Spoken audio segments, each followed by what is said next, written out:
Hello, parents and my dear students. Welcome to Erudite School of Learning, Fatehnagar. Mobile number 7568077458. Class 5. Subject English. Chapter number 6. Lecture number 4. If you have any doubt in this lecture, then you just need to write in your notebook. Whenever your school class will be opened, then you may clear to related teacher. Now students, we were on the chapter number 6 and you have to take out your books and turn to page number 153. So take out your books and turn to page number 153. So here is 153, page number 153. So students, we were done with the third paragraph of the chapter and we're about to start the fourth one.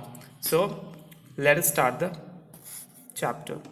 At sunset, Ram and Lakshman come in a chariot, chariot, chariot, with Vanar Sena. So in this sentence it is said that in the sunset time, in the evening, Ram and Lakshman, both brothers, come in a chariot with a Vanar Sena.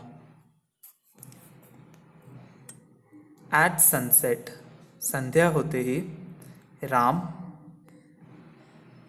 And और लक्ष्मण कम आते हैं इन a chariot, रथ में, इन a chariot, रथ के अंदर, एक रथ के अंदर, with वानर सेना, वानर सेना के साथ. ओके स्टूडेंट्स, सो इस सेंटेंस का मतलब है कि संध्या काल होते ही राम और लक्ष्मण दोनों एक रथ में बैठकर, दोनों भाई वानर सेना के साथ उस मैदान में पहुंचते हैं. Ram shoots arrows at the effigies. Okay, so here it is said that Ram shoots the effigies with arrows. So Ram shoots, shoot करना यानी निशाना लगाना. राम शूट करते हैं, वार करते हैं एरोस, एरोस से, एरोस यानी बाण, एट द एफिजीज, जिन्हें हम तीर भी कहते हैं, एरोस को तीर भी कहा जाता है, एट द एफिजीज, पुतलों पर. सो इस सेंटेंस का मतलब है राम अपने बाणों से वार करते हैं उन एफिजीज पर, हमला करते हैं उन पुतलों पर. The effigies catch fire and burn to ashes. So it is said that the effigies catch fire and burn to ashes. They are ashes in minutes. The effigies, वे पुतले, catch, पकड़ते हैं, fire, आग, and और burn, जल जाते हैं, to ashes, और राख हो जाते हैं. So यहाँ कहा गया है कि जो पुतले होते हैं जिन पर राम वार करते हैं अपने बाणों से, वो आग पकड़ लेते हैं और जलने लग जाते हैं और धीरे धीरे राख हो जाते हैं. एशेस का मतलब होता है राख, ASHES, एशेस, एशेस का मतलब होता है राख हो जाना. Fireworks and crackers explode in the air. Now here it is said that fireworks and crackers are exploded in the air. Fireworks and crackers, जो जलने वाले पटाखे होते हैं, जो आतिशबाजी वाले पटाखे होते हैं, फायरवर्क्स एंड क्रैकर्स, पटाखे जो सिर्फ साउंड करते हैं. Explode in the air, explode किया जाता है उन्हें हवा में, जिस धमाका किया जाता है जिससे काफ़ी लाउड वॉइस आती है. एक्सप्लोड करना यानी फटना या धमाका करना, इन द एयर, हवा में. सो यहाँ कहा गया है कि आतिशबाजी वाले पटाखे और आवाज़ वाले पटाखों को हवा में छोड़ा जाता है, एक्सप्लोड किया जाता है, धमाका किया जाता है, जिससे काफ़ी तेज़ रोशनी निकले या आवाज़ निकले. People in some areas of Rajasthan go to greet one another Okay, so here it is said that it is a custom in Rajasthan that people usually greet one another on this occasion. People, लोग, in some areas, कुछ हिस्सों में, of Rajasthan, Rajasthan के कुछ हिस्सों में, go to greet, मिलने जाते हैं, अभिवादन करने जाते हैं. ग्रीट का मतलब होता है अभिवादन करना. वन अनदर, एक दूसरे से. वन, एक, अनदर, दूसरे से. सो यहाँ कहा गया है कि राजस्थान के कुछ हिस्सों में लोग एक दूसरे से मिलने भी जाते हैं.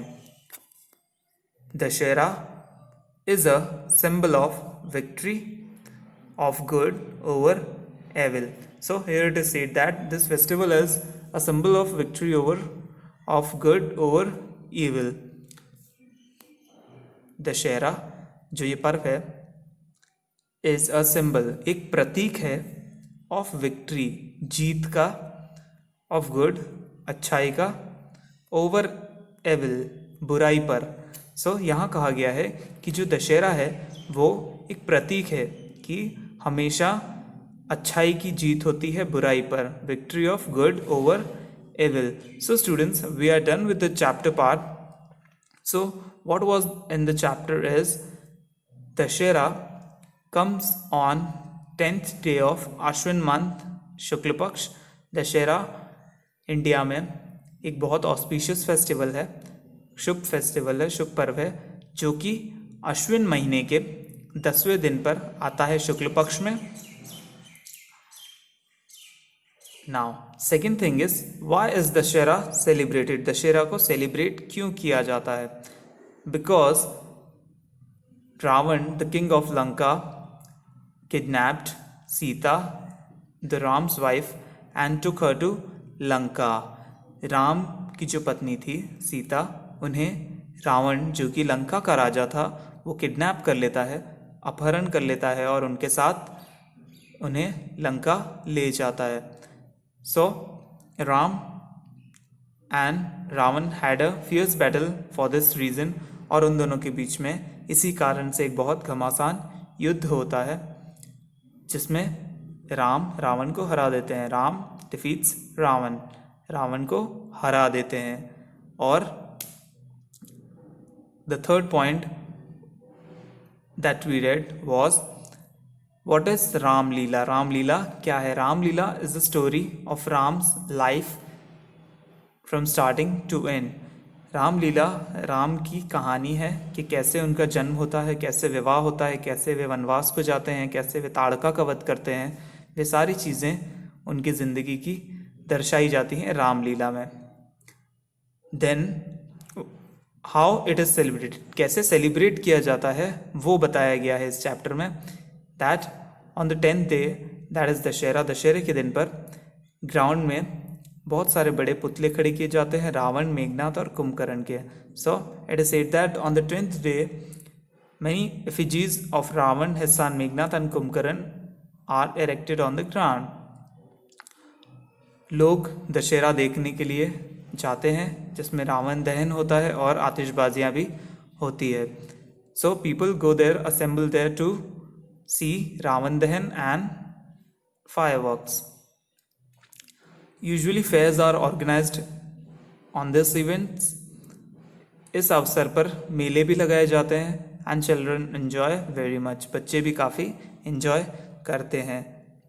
Now then it is said that the moral of this festival to celebrate is the victory of good over evil. इस दशहरा फेस्टिवल का मतलब यही है लोगों को ये समझाना कि हमेशा अच्छाई की जीत होती है बुराई पर. So students, you have to do good. अच्छे काम करने चाहिए आपको जिससे हमेशा आप सही रहें और अच्छे रहें. Now moving to the homework part, let us see some hard words of today. So note down your homework students. Okay. Class 5, Subject English, Chapter 6, Lecture number 4. There are some hard words given below. First one is chariot. CHARIOT, chariot. Chariot मतलब रथ. Chariot का मतलब होता है रथ. Second ashes, ASHES, ashes. Ashes means राख. ashes का मतलब होता है राख. Third one is explode, EXPLODE, explode यानी फटना या धमाका होना. Okay students.